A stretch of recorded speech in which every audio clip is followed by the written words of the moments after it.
आयुष्यात आपल्याला खूप गोष्टी शिकायला मिळतात. आपल्या आजूबाजूच्या लोकांकडून, मुलांकडून, जोडीदाराकडून. त्या सगळ्या गोष्टी आपल्याला शहाणं करतात, अनुभव देतात, आयुष्य संपन्न बनवतात, पण त्या फ्री असतात.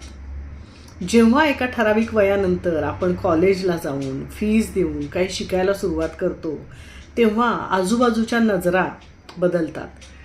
एक प्रश्न आपल्याला सर्रास विचारला जातो, कशासाठी शिकतेस हे? त्यातून काय फायदा होणार आहे? म्हणजे जेव्हा तुम्ही असं काहीतरी एक्स्ट्रा एफर्ट देऊन शिकायला लागता, तेव्हा त्यातून पैसा कमवला पाहिजे किंवा पैसा मिळणार आहे का, हाच विचार लोकांच्या मनात येतो. माझे डॅडी नेहमी म्हणायचे, शिकत राहा, शिकलेलं काही वाया जाणार नाही. ते मला नेहमी पटतं स्वानुभवावरून. कारण जेव्हा आपण फीस देऊन सुद्धा काही शिकत असतो ना, त्या गोष्टीमुळे आपल्याला पैसाच मिळेल असं नाही, आनंद मिळेल, आयुष्याला वेगळं वळण मिळेल, आयुष्य संपन्न होईल, बऱ्याच गोष्टींनी आयुष्यातला अर्थ बदलेल.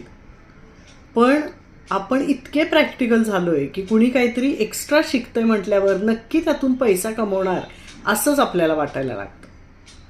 तुमच्या आजूबाजूला कुणी असं काहीतरी एक्स्ट्रा एफर्ट घेऊन शिकत असेल तर त्याच्या त्या कृतीचं कौतुक करा. त्यातून त्याला पैसा किती मिळणार असेल असा प्रॅक्टिकल विचार करून त्याचं खच्चीकरण करू नका.